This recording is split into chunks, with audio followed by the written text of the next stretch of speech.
저는 어릴 때 어머니 따라 시장 가는 것을 참 좋아했습니다. 시장을 따라가면 어머니께서 항상 맛있는 것을 사주셨기 때문인데요. 특별히 이 쥐포를 사주셨는데 손바닥만한 쥐포가 아니라 달력 같은 있잖아요. 왜 길다란 그걸 하나씩 사주셨어요. 그래서 시장 갔다 따라오면 일주일 내내 그걸 이제 연탄불에 구워 먹고 그렇게 했습니다. 또 시장 가면 신기한 거 많잖아요. 물고기도 큰 물고기도 볼 수 있고 가물치 같은 거 이렇게 다라이에 있는 거 신기해서 보고 하여튼 어묵 만드는 공장도 했었거든요. 하여튼 이것저것 볼 거 많고 먹을 거 많고 어머니도 항상 맛있는 거 사주셔가지고 시장 가는 것을 정말 좋아했습니다. 근데 어느 날 하루는 학교 마치고 집에 돌아오는데 문 앞에서 어머니와 마주쳤어요. 어머니가 그날은 저 떼놓고 가려고 몰래 나가시려다가 들킨 겁니다. 엄마 내 따라갈래? 오늘은 혼자 갔다 올게. 그때 제가 어떻게 했을까요? 네 어머니 다녀오십시오 했을까요? 그 자리에서 그냥 그 길바닥에 들어 누워가지고 동네가 떠나가라고 울었습니다. 나 데리고 가라고. 나 데리고 가 하면서 누가 이겼을까요? 제가 이겼죠. 그래서 눈물을 닦고 또 엄마 손잡고 시장 가가지고 또 쥐포 얻어먹고 또 구경하고 이렇게 돌아왔어요. 근데 저희 어머니가 시장에 가시면 그냥 가는 게 아니라 꼭 이 방앗간을 들리셨는데 그 당시 저희 아버님이 신문사에서 일을 하셨어요. 그래가지고 집에 항상 신문지가 쌓여 있었어요. 그래서 저희 어머니가 이제 반찬 값이라도 버시려고 그 신문지를 이제 밀가루 풀을 만들어가지고 신문지를 잘라서 봉투를 만들었어요. 신문지 봉투. 그걸 방앗간에 갖다 주면 이제 참기름, 들기름 사러 온 손님들한테 그걸 이제 넣어 주시는 거예요. 그래서 꼭 봉투를 만들어가지고 그 참기름, 들기름 파는 집에 갖다 주면 그 아주머니가 또 이제 얼마 주시고 근데 그 아주머니가 꼭 제가 따라가면 500원짜리 동전을 주셨어요. 그 받는 재미로 또 하여튼 이제 갔는데 근데 어머니가 참기름집에 봉투를 드리고 이제 돈을 받고 저도 500원짜리 하나 받고 오면 다른 거 하나 더 주셨어요. 아주머니가. 그게 뭐냐면 뭔가 동그란 시커먼 건데 기름 냄새 나는 무슨 덩어리 같은 거였어요. 처음에는 제가 그건 뭔지 몰랐어요. 근데 어머니가 그걸 받아와서 화분에다가 이렇게 깨가지고 화분 위에 이렇게 놓으시는 거예요. 어릴 땐 그게 뭔지 몰랐어요. 그냥 동그랗게 생겼는데 알갱이들을 보니까 알갱이가 다 납작한 거예요. 처음에는 몰랐어요. 나중에 보니까 그게 참깨 알갱이가 이 차규기에 눌려져 가지고 으깨진 모양이더라고요. 그래서 바짝 눌려지니까 기름은 싹 빠지고 이제 그죠? 껍데기만 이게 남아가지고 이게 눌려지니까 완전 납작한 게 근데 어릴 때는 그게 뭔지 모르잖아요. 그냥 이게 뭐지? 그냥 둥근데 납작한 것들이 화분이 있으니까 몰랐는데 나중에야 그것이 깨를 짜고 남은 찌꺼기인 줄 알게 되었습니다. 제가 왜 오늘 설교 시간에 이런 이야기를 할까요, 여러분? 오늘 제목을 한번 보세요. 제목을 읽어볼까요? 시작. 겟세마네 동산의 기도. 오늘 본문에는 안 나와요. 오늘 본문의 이 39절에는 겟세마네라는 말이 안 나오죠. 하지만 마태복음 26장, 마가복음 14장에 가면 예수님이 겟세마네 동산에 가셔서 기도하셨다라고 나와 있어요. 근데 이 겟세마네 동산에 뭐가 많냐? 감람나무, 즉 올리브 나무가 많아요. 그래서 올리브 산이에요. 산 자체가 올리브 산입니다. 그래서 오늘 39절에 보니까 예수님이 나가사 습관을 따라 무슨 산에 갔다고요? 감람산에 갔다. 거기서 이제 제자들도 함께 가서 기도하시는 거죠. 근데 이 감람산 중에서도 무슨 동산? 겟세마네 동산이에요. 그런데 여러분, 오늘은 여러분 이 한 가지만 기억하면 됩니다. 겟세마네의 뜻이 뭔지만 알면 됩니다. 자, 겟세마네의 뜻이 뭘까요? 제가 90%는 알려드렸잖아요. 겟세마네의 뜻이 뭘까요? 앞에 겟하고 세마네 띄워서 읽으면 됩니다. 앞에 겟 세마네. 따라할까요? 겟 세마네. 이 겟는 이제 풀으면 가트라는 말인데요. 틀이라는 뜻이에요. 틀. 그리고 세마네는 슈마님이래 가지고 올리브 기름이에요. 자, 이제 거꾸로 읽으면 해석이 되죠? 자, 올리브 기름을 짜는 틀. 그곳이 있는 동산인 거예요. 자, 이 동산에 무슨 나무가 많더라? 올리브 나무 천지예요. 그래서 올리브 산이에요. 그러니까 뭐도 있어야 돼요? 올리브를 수확하면 기름 짜야 되잖아요. 그러니까 그 산에는 무슨 틀도 있더라? 올리브 기름 짜는 틀도 있더라. 그래서 그곳 이름이 뭐다? 겟 세마네, 가트 슈마님, 올리브 기름 틀 이 뜻입니다. 다 외우셨죠? 그럼 오늘 설교 끝입니다. 부가 설명만 몇 개 드리겠습니다. 예수님이 왜 그러면 겟세마네 동산에 가셔서 기도한지 아시겠죠? 기도하실 때 그냥 하신 게 아니라 무엇처럼 기도했다는 뜻입니까? 올리브 기름 짜듯이 기도했다니까요, 여러분. 제가 좀 전에 말씀드렸죠? 제가 어머니 따라 갔을 때 그 방앗간에서 얻어오는 그 덩어리, 뭔지는 모르지만 어떻게 돼 있다고요? 바짝 눌려가지고 형체를 알아볼 수 있었다? 형체를 알아볼 수가 없어요. 형체가 알아볼 수 없을 정도로 찌그러지면서 대신 뭐가 나와요? 기름이 나오잖아요. 예수님이 그것을 습관을 따라 가셨어요. 늘 보신 거예요. 기름 짜는 모습을. 그래서 예수님이 이 동산에서 기도할 때마다 무엇처럼 기도했다? 기름 짜듯 기도했다는 것입니다. 그래서 오늘 여러분 44절을 읽어보죠. 44절. 우리 44절을 읽어볼까요? 자, 시작. 예수께서 힘쓰고 애써 더욱 간절히 기도하시니 땀이 땅에 떨어지는 핏방울같이 되더라. 바로 이 구절이에요. 마치 뭐 짜는 것 같아요? 올리브를 틀에 넣고 기름 짜듯이 힘을 주잖아요. 지금 힘쓰고 애써 더욱 간절히 뭐 했다? 기도하니까 뭐가 나와요? 땀이 나오는데 끈적끈적한 기름처럼 피처럼 땅에 떨어지는 거예요. 지금 예수님이 기름 짜고 있는 거예요. 기름 짜고. 이걸 오늘 예수님이 십자가 지시기 전에, 잡히시기 전에 기도하신 그 기도입니다. 십자가로 인해서 우리가 구원받는 줄 믿습니다. 구속의 은혜를 찬송해야 될 줄 믿습니다. 그것을 이루기 위하여 무엇 하셨다?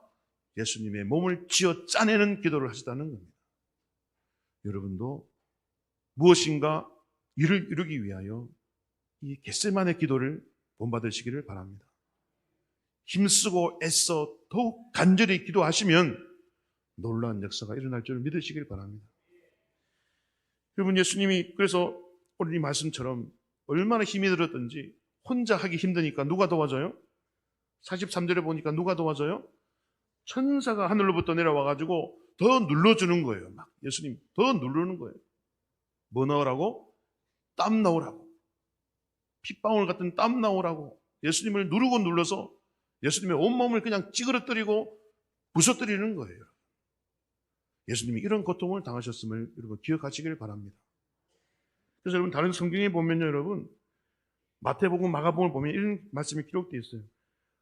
기도하실 때에 심히 놀라시며 슬퍼했다고 되어 있어요. 그러니까 예수님이 이제 십자가 질 것 생각하니까 깜짝깜짝 놀라는 거예요. 예수님도 상상만 해도. 예수님인데 상상만 해도 깜짝 놀라는 거예요. 깜짝 놀라고 막 슬퍼가지고 내 마음이 심히 고민하여 죽게 되었다는 거예요. 어떤 상태인지 아시겠죠? 엄청 예수님도 놀라셨어요. 고민하여 죽을 정도로 심각한 고통을 예수님이 여러분 겪으셨어요. 왜? 이제 못하기 때문에 예수님의 몸이 눌려서 부서지고 파괴되고 찌그러져서 온 진액이 그냥 다 빠져나갈 것을 아시기 때문에 겁날까요? 안 겁날까요? 예수님도 겁이 나는 거예요. 여러분, 저와 여러분을 구원하기 위하여 그 고통을 참아내신 예수님을 잊지 마시기를 바랍니다. 그래서 여러분, 이 올리브 기름 짤 때요, 여러분, 총 4번을 짭니다, 기름을. 그래가지고 지역마다 조금 다른 차이가 있지만 어떤 지역은 나사처럼 돌려가지고 이렇게 쭉 내려오셔서 짜는 것도 있고요. 또 어떤 지역은 이렇게 시소처럼 나무를 딱 해가지고 중간에서 기름을 짜는데 한쪽은 고정해 놓고 끝에다가 돌멩이를 답니다. 한 개 달면 첫 번째 기름 넣고요. 또 돌멩이 달면 또 두 번째 기름 쫙쫙 나와요. 아주 무거운 돌이겠죠. 이걸 몇 번 한다? 총 4번을 해요. 첫 번째 기름이 여러분 많이 들어본 이 엑스트라 버진이라는 올리브 기름이 있잖아요. 물론 첫 번째 아니더라도 엑스트라 버진이라고 하더라도 산도가 좋으면 두 번째 짜도 최고로 치주는 기름이라고 하는데, 첫 번째 이 올리브 기름 짜면 어디에 쓸까요? 이스라엘 백성들은 하나님의 성전에 갖다 바쳤습니다. 그래가지고 여러분 옆에 지금 불 켜져 있잖아요. 성전에 불을 밝히는 등불을 재료로 썼어요. 그리고 제사장, 왕, 선지자에게 기름을 부었어요. 그 기름으로. 첫 번째 기름은 하나님께 돌렸습니다. 여러분도 기도하실 때 가장 먼저 하나님께 영광 돌리는 기도하시길 바랍니다. 가장 먼저 기도의 순서는 하나님께 영광부터 드려야 돼요. 두 번째는 여러분, 두 번째 또 큰 바위 같은 돌멩이를 탁 달면 또 기름이 쫙 나오는데, 여러분 올리브는 여러분 보통 여러분 마트에 가면 기름들이 다 무슨 기름입니까? 씨로 만든 기름이잖아요. 포도씨유, 해바라기 씨유, 그죠? 콩기름도 다 씨잖아요. 근데 여러분 올리브는 과육과 씨가 함께 눌려져서 함께 여러분 나옵니다. 이것도 신기한 거예요. 이런 기름이 없어요. 올리브만 유일해요. 제가 알기로. 그래서 올리브는 씨앗도 기름 넣고 그 옆에 싸고 있는 과즙도 함께 짜서 내려오는 거예요. 이게 바로 예수님을 상징함을 믿으시길 바랍니다. 안에 씨는 뼈요, 과육은 예수님의 살인 거예요. 그래서 예수님은 뼈도 부스러지고 살도 짓눌리면서 여러분 모든 것들을 다 쏟아내신 분임을 믿으시길 바랍니다. 그래서 이 두 번째 큰 돌멩이를 달면 이제 기름이 또 쫙 나오는데, 두 번째 기름은 어디에 쓰는지 아십니까? 그제야 그 두 번째 기름부터 우리가 보통 먹는 식용으로 여러분 올리브를 씁니다. 또 세 번째 무거운 돌멩이를 달면 세 번째 기름이 또 쭉 빠지는데, 이 세 번째 기름은 어디에 쓰느냐? 여러분 올리브 기름은 상처에도 발랐어요. 그래서 치료용, 그리고 우리 여성들 미용용으로 또 썼대요. 이 건조한 땅이잖아요. 그러니까 피부가 거치니까 여러분 올리브 기름으로 부들부들하게 화장품으로도 쓰고, 또 아픈데 상처난데 기름을 발라서 또 치유했답니다. 마지막으로 한 번 더 돌을 올리면 마지막 기름이 나오는데, 그것은 비누로 만들어 썼대요. 총 몇 번 짰다? 4번. 자, 첫째는 어디 썼다? 성전 불 밝히고 기름 붓는데. 두 번째는 사람들 밥 먹을 때 빵에 찍어서 먹고. 세 번째는 미용이나 치료 목적으로 쓰고. 네 번째는 비누로 만들어 썼습니다. 그러면 이제 나머지 찌꺼기 남았잖아요. 버릴 것 같죠? 아닙니다. 그 이스라엘 지역은 나무가 귀하기 때문에 그 찌꺼기를 말려가지고 땔감으로 씁니다. 하나도 안 버리는 거예요. 근데 여러분 성경을 읽어보니까 예수님이 거의 똑같이 이후에 이런 일을 당하셨어요. 자, 예수님이 첫 번째 올리브가 으깨지고 과즙과 여러분 이 기름이 나오는 것처럼 예수님이 첫 번째로 온몸이 찢기고 부서진 때가 언제입니까? 로마 군인들에게 잡혀가지고 채찍 맞을 때입니다. 채찍 맞을 때 여러분 들어보셨겠지만 로마의 채찍은 여러분 끝에 동물 뼈나 쇠 조각을 딱 달아 넣어가지고요. 딱 사람에게 때리면 이 채찍이 몸을 휘감아요. 휘감아가지고 당기는 순간 동물 뼈와 쇠가 살점에 박혔다가 당기는 순간 살점도 떨어지고요. 갈비뼈도 부러진대요, 여러분. 갈비에 탁 박히면요. 갈비뼈도 우두둑 하고 여러분 부서진대요. 얼마나 아프겠습니까? 그러니까 지금 올리브가 눌려가지고 지금 씨도 깨지고 가죽도 터지는 순간인 거예요. 첫 번째 예수님이 여러분 올리브 기름 짜듯 고난당하신 것입니다. 두 번째는 뭘까요? 가시면류관 쓰셨잖아요. 그 가시가 살만 뚫을까요? 우리 머리뼈 스쳐 지나가지 않았을까요? 얼마나 아프겠습니까? 그냥 이렇게 살포시 얹는 게 아니에요. 꽉 눌러버리는 거예요. 두 번째, 예수님이 또 피를 흘리고 살이 찢기는 고통을 당하셨어요. 세 번째는 뭡니까, 여러분? 십자가에 달려 손에 구멍 나고 발에 구멍 나고 또 피가 철철철 흐르잖아요. 세 번째도 예수님은 살이 찢어지면서, 여러분 손에 못 박을 때 또 뼈도, 여러분 또 지나가면 뼈도 부러지고 하잖아요. 그죠? 또 예수님 한 번 더 깨어지고 찢어지면서 피를 흘리며 우리에게 기름을 내어 주셨어요. 마지막 네 번째는 뭡니까? 예수님이 숨지시고 난 뒤에도 로마 병사가 옆구리 찔렀죠. 그때 뭐가 나왔어요? 물과 피가 또 쏟아지잖아요. 이렇게 예수님은 4번 성기에서 피를 흘리셨어요. 그리고 그 피가, 물과 피가 다 빠져나간, 완전히 바짝 말라버린 그 예수님의 몸을 그냥 찌꺼기 같은 찌꺼기, 기름 짜고 나면 찌꺼기 같은 모습의 그 시신을 무덤에 넣어서 여러분 3일 만에 하나님이 살려주셨습니다. 그리고 예수님이 부활하신 이후에 누구를 찾아가요? 베드로 찾아가잖아요. 그래서 베드로가 물고기 잡고 있는 베드로에게 와가지고 물고기 잡아온 거 가지고 와라 할 때 예수님이 뭐 했습니까? 숯불을 피웠어요. 숯불 피워서 떡과 물고기 여러분 제자들에게 먹였어요. 그 왜 숯불이 나올까 저 참 궁금했거든요. 이 올리브를 묵상하면서 깨닫게 됐어요. 마지막 올리브 찌꺼기도 버리지 않고 땔감으로 쓴다는 거예요. 그래서 예수님은 철저히 4번이나 피를 흘리시고 마지막 자신의 몸까지 다 제자들을 먹이고 힘주는데 온전히 헌신했다는 사실을 여러분 기억하시길 바랍니다.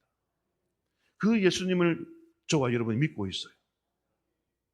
그러므로 그 예수의 영이 우리에게 임하면 우리도 예수님을 닮아가야 될 줄 믿습니다. 우리도 남을 위해 내 몸이 부서져야 될 줄 믿습니다.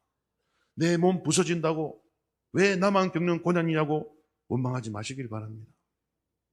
내가 부서지고 내가 깨지는 순간 내 몸에서 피가 흐르고, 그죠? 희생이에요, 희생. 여러분이 교회를 섬길 때 여러분 시간 들죠, 물질 들죠, 많은 거 들잖아요. 또 일하다가 또 칭찬만 받는 게 아니라 욕도 먹어요. 일하는데. 일하는데 욕 먹고 그래도 또 일하고, 그죠? 예수님을 닮아가야 될 줄 믿습니다. 욕 먹어도 그래도 교회를 따르는 게 아니라 그래도 또 더 일하고 싶어요. 점점 여러분이 예수님을 닮아가는 거예요. 여러분, 예수의 영이 임하면 희생이 두렵지 않은 줄 믿습니다. 그게 오히려 즐거움이 되는 거예요. 물론 처음에는 힘들어요. 처음 우두둑 하고 부서지고 살점이 두두둑 뜯어져 나갈 때 얼마나 아프겠습니까? 예수님도 여러분 오늘 얼마나 고통스러웠으면 아버지께, 어린 애가 막 아버지한테 때리지 말라고 하듯이 아빠 아버지라 부르면서, 다른 성경 보면 아빠 아빠 하면서 제발 이거 그냥 지나가게 해줘 아빠 아빠. 예수님도 견딜 수가 없어가지고 힘들어했어요. 오늘 제자들도 여러분 45절을 보세요. 자, 45절을 읽어볼까요? 시작. 기도 후에 일어나 제자들에게 가서 슬픔으로 인하여 잠든 것을 보시고. 자, 제자들이 잠들었는데 무엇으로 인하여? 슬픔으로 인하여. 이게 중요해요. 제자들을 예수님이 데리고 갈 때 다 데리고 가다가 처음에 한 무리는 너희 여기에 머물러, 그리고 베드로, 야고보, 요한은 또 따라 데리고 가가지고 너희는 여기서 머물러, 그냥 있지 말고 나를 위해 기도해줘 그랬어요. 여러분, 힘든 일하는 사람 옆에서 자고 있으면 더 힘들잖아요. 같이 깨워가지고 같이 도와줘야 되잖아요.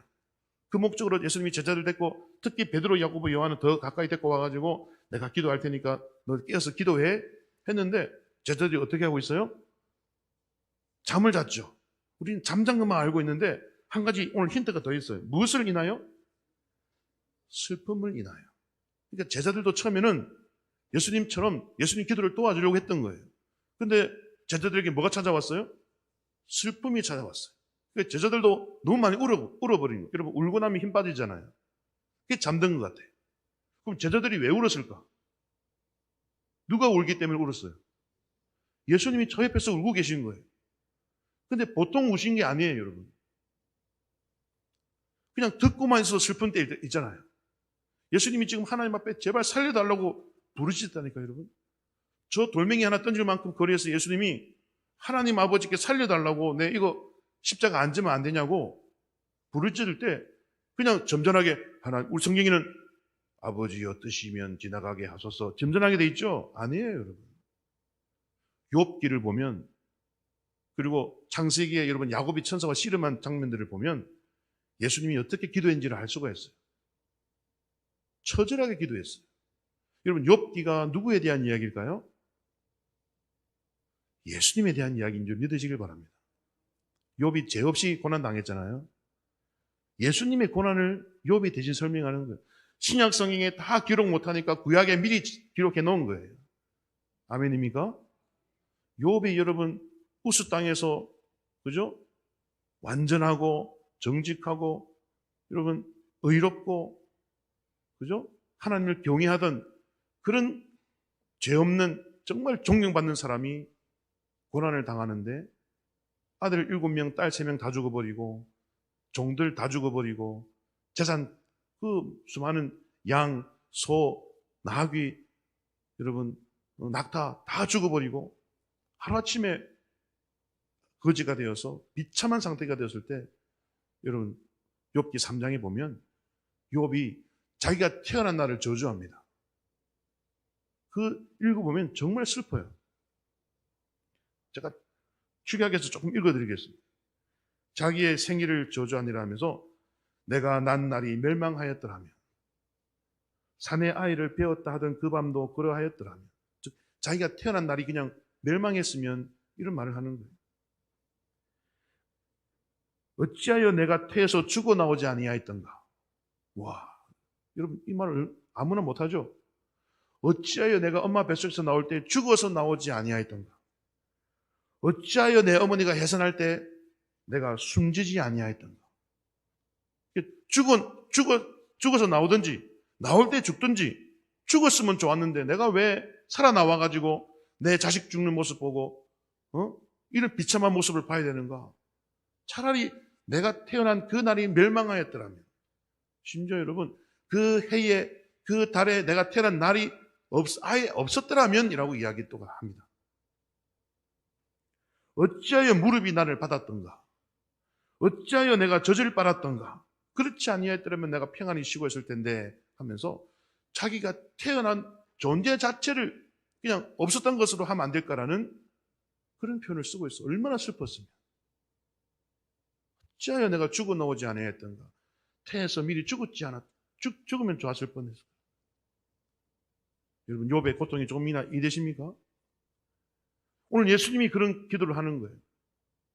할 수만 있으면 지나가게 해달라. 즉 모든 일이 무효, 없던 일로 해주세요. 이 뜻이에요. 하나님 십자가 다 무효, 없던 일로 해주세요. 나 다시 하늘로 올라갈게요. 이 뜻이에요. 하지만 예수님 하늘로 올라가면 저와 여러분도 아무도 구원 못 받는 줄 믿습니다. 그래서 저와 여러분을 구원해내기 위하여 참아내신 예수님의 사랑을 기억하시길 바랍니다. 여러분도 신앙생활 하다가 교회를 섬기다가 여러분 기쁨도 있지만 또 억울하게 오해받고, 그죠? 여러분 가장 가까이 있는 사람이 가장 크게 상처를 줍니다. 또 가장 사랑하는 사람이 또 상처도 제일 크게 줍니다. 여러분 상처받는다고 이상한 일 당한 것처럼 생각하지 마시고 내가 더 성숙해지고 예수님을 닮아간다고 생각하시길 바랍니다. 더 부서지시길 바랍니다. 더 깨어지시길 바랍니다. 더 많이 깨어지고 더 많이 부서져야 예수님을 닮아가는 줄 믿으시길 바랍니다. 여러분 우리 한국이 자랑하는 목사님들 있잖아요. 사랑의 원자폭탄 누굽니까? 손영환 목사님이죠. 사랑의 원자폭탄이에요. 이름이 원자폭탄이에요. 사랑이 얼마나 많으면. 근데 이 손영환 목사님이 아들 죽인 그 살인자도 아들로 받아들이고 용서했지만 이분이 또 나병 환자를 잘 또 섬겼잖아요. 그런데 여러분 이 손영환 목사님이 나병 환자를 이제 도와주는데 아무런 문제가 없었을 것 같죠. 손영원 목사님의 기도가 세 가지가 있었대요. 첫째, 하나님, 나병 환자들이 너무 무섭습니다. 저는 실제로 본 적이 없지만 사진으로밖에 안 봤는데요. 진짜 괴물처럼 생겼어요. 심한 사람들은. 도무지 앞으로 갈 수가 없어요. 너무 괴물처럼 생긴 거예요. 손영원 목사님도 인간이라니까요, 여러분. 하나님, 나병 환자가 너무 무섭게 생겼어요. 무섭지 않게 해주세요. 기도했어요. 둘째, 어떤 환자들은 막 고름이 떨어지고 하는데 냄새가 나서 가까이 못 가겠더래요. 하나님, 냄새가 너무 심합니다. 냄새 안 나게 해주세요. 이게 기도했다니까요, 여러분.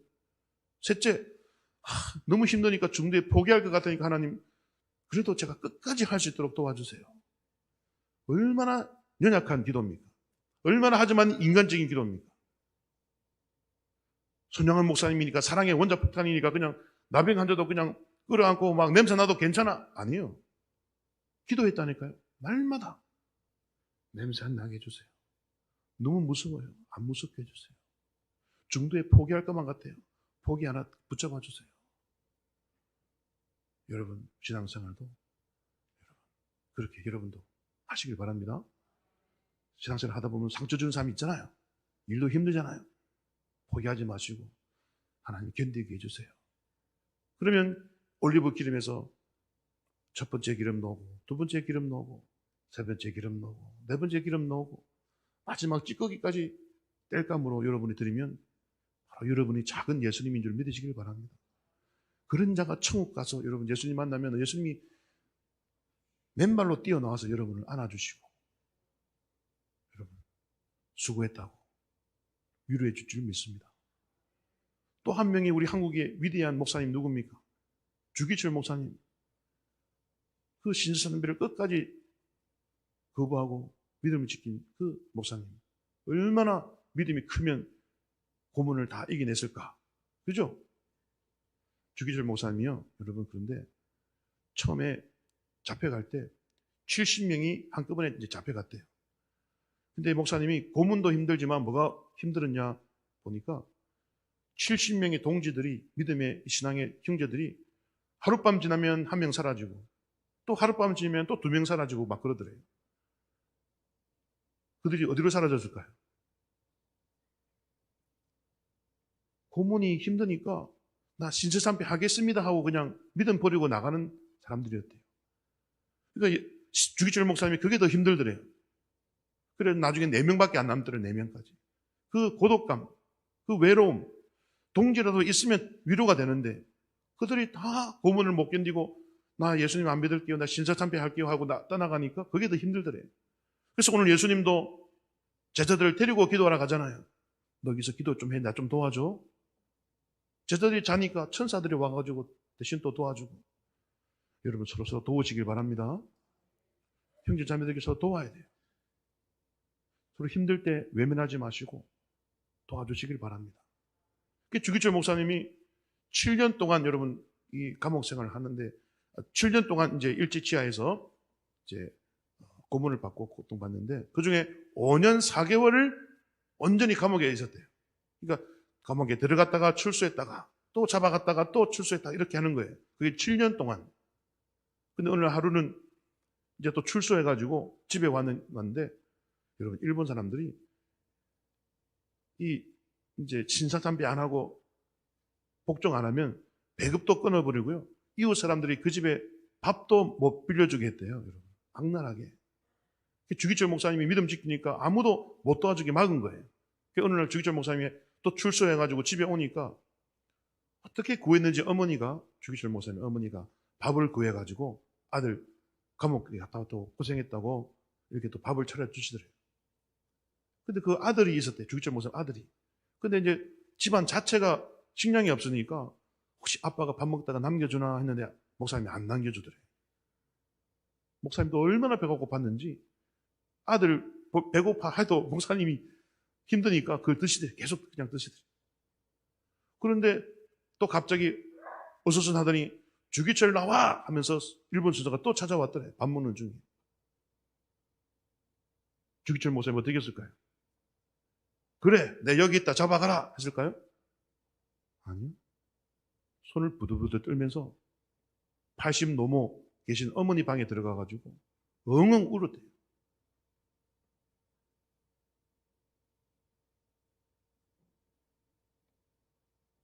어머니, 제가 너무 오랫동안 고문을 받으니 힘이 듭니다. 변절하지 않게 도와주세요. 기도해 주세요라고 어머니하고 붙잡고 엉엉 울었대요. 목사님도 7년 동안 고문받으니 너무 힘든 거예요. 변절하지 않도록 기도해 주세요. 엉엉 울었대요. 어머니 붙잡고. 그리고 끌려나가면서도 여러분 기둥을 붙잡고 막 안 가려고 그랬대요. 여러분. 목사님도 인간인 거예요. 오늘 예수님도 인간인 거예요. 이제 살이 찢기고 뜯어져 나가고 가시가 눌리고 못 박히고 예수님이 아시는 거예요. 못 견디겠는 거예요. 그거 아니까. 여러분, 하지만 주기철 목사님이 참아내셨습니다. 연약한 가운데서 참아내셨어요. 예수님도 참아내셨습니다. 우리 하나님과 예수님께 감사해야 될 줄 믿습니다. 그 신앙을 우리가 가지고 있어요. 그러므로 우리가 겟세마네 이 신앙을 회복해야 될 줄 믿습니다. 저는 신년 연초에 특별 새벽 기도할 때가 정말 좋았습니다. 모든 부서가 나와서 특송하고 한 50여 분이 와서 함께 새벽 기도 드릴 때 너무 좋았어요. 그런데 끝나고 나니 3분의 1 토막 나고 그래도 한 3, 4분, 4, 5분은 한 2, 3주 나오시더니 이제는 뚝뚝 떨어져서 겨우 10명 남짓 나올까 말까 이렇게 마음이 너무 아픕니다. 여러분, 오늘 예수님이 39절을 보세요. 39절을 다시 읽어볼까요? 시작. 예수께서 나가사 습관을 따라 감람산에 가시매 제자들도 따라갔더니. 자, 무엇을 따라갔다고요? 습관을 따라갔어요. 여러분, 새벽 기도를 습관으로 만드시기를 바랍니다. 우리 목사님 항상 말씀하시는 거, 새벽 기도 오면 몇 년 갈 거 그냥 며칠 만에 간다 하시잖아요. 아멘입니까? 새벽 기도가 지름길이라는 거예요. 여러분, 뭔가 이루고 싶은 일이 있으면 새벽 기도 나오시길 바랍니다. 몇 년에 걸쳐 며칠 만에 갈 수 있는 게 새벽 기도라고 목사님 늘 강조하시잖아요. 여러분, 습관을 따라 수요 예배도 많이 나오시길 바랍니다.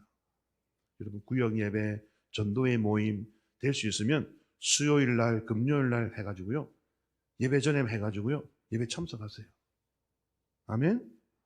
그래서 여러분, 목사님, 이번 수요일 날 우리 구역 모였어요. 특성도 할게요. 하시길 바랍니다. 얼마나 목사님이 좋아하시겠습니까? 수요일 날 반주자가 없어요. 저 반주할게요. 자원하시길 바랍니다. 아멘을 안 하시네요.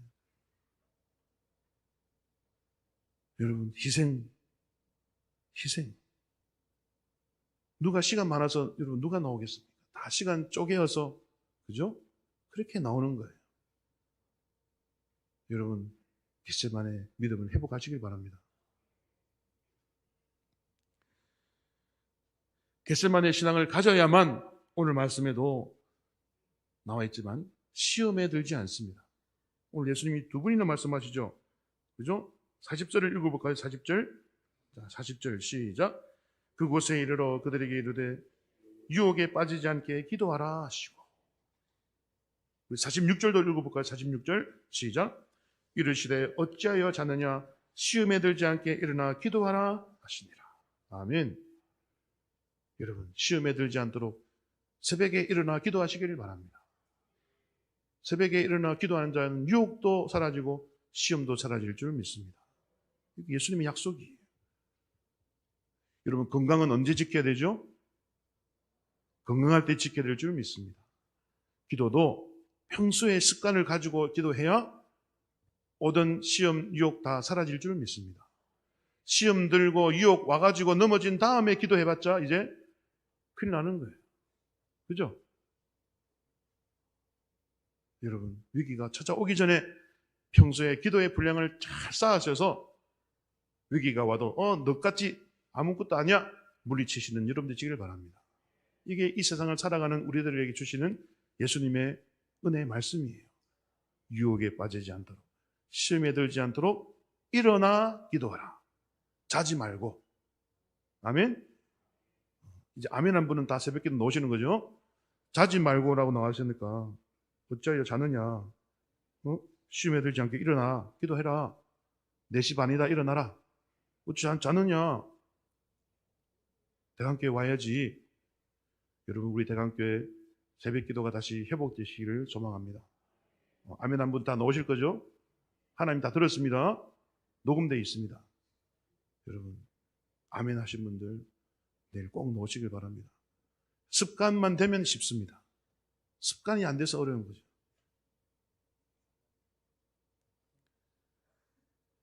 여러분, 겟세마네를 통과하면 어떤 복이 많은지만 제가 말씀드리겠습니다. 겟세마네를 통과하면 어떤 복이 임할까요? 저만 그냥 깨어지고 내 거 다 내어주고 내가 거지 되고 없어질까요? 그렇지 않습니다. 제가 아까 욥을 말씀드린 이유가 있어요. 욥이 이유 없이 자식이 죽고 재산 다 사라지고 비참하게 되었지만 마지막에 하나님이 욥에게 어떤 복을 주는지 여러분 아시잖아요. 욥의 소유가 이전에 있던 것보다 몇 배가 됐더라? 갑절이 되었더라. 양이 700마리였어요. 근데 나중에 400마리를 주십니다. 아멘입니까? 나귀가 300마리가 있었어요.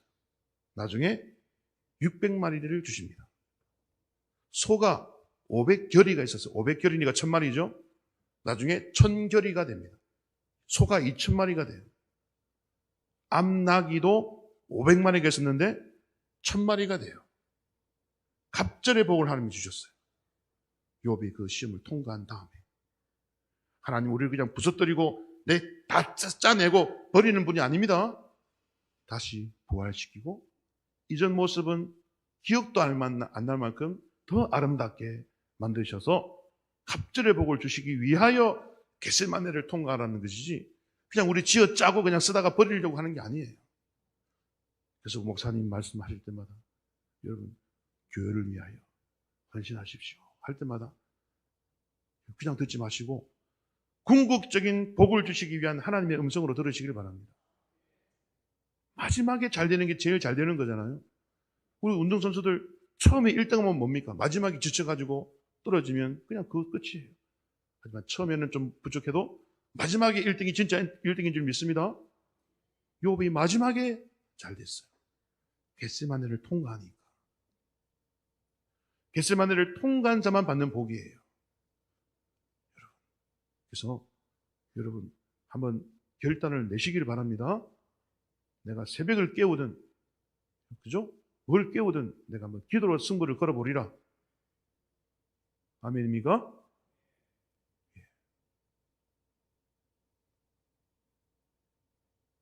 아멘이 한 50%밖에 안 나와서 제가 설교를 끝내지를 못합니다. 여기 올라오면 책임이 있거든. 책임. 하나님 백성들에게 순종을 이끌어내릴 책임이 있어요. 근데 50%밖에 안 나오니까 저는 못 내려가요. 내려가면 하나님께 혼납니다. 하나님, 제가 힘들어도 한번 해보겠습니다. 새벽에 한번 다시 나와보겠습니다. 집이 좀 멀지만 차 있는 집사님, 권사님, 장로님 제가 전화해가지고 좀 같이 타고 가자고 하겠습니다. 저도 여러분 전화하시면 저도 새벽에 복모차 몰고 가겠습니다. 여러분. 어떻게든 다시 새벽에 불붙기를 소망합니다. 여러분 하나님이 복 주기 전에 여러분 꼭 분량을 채워야 돼요. 분량이 채워져야 복이 임합니다. 근데 지금 새벽기도 한 10명 되는 인원으로는 몇십 년이 걸릴 수밖에 없어요. 하지만 여러분이 한꺼번에 나와가지고 새벽에 여러분 1년만 기도해도 기적이 일어날 줄 믿습니다. 여러분 함께 좀 도와주십시오. 여러분. 기도로 좀 도와주십시오. 우리 대강교회가 그렇게 하면 하나님이 이 땅의 모든 교회가 부러워할 만큼 큰 복을 받을 줄 믿습니다. 여러분 하나님 살아계십니다. 그런 교회를 찾고 계십니다. 어떤 교회에 내가 복을 줄 거 찾고 있어요. 여러분 도와주십시오. 함께 기도해 주십시오.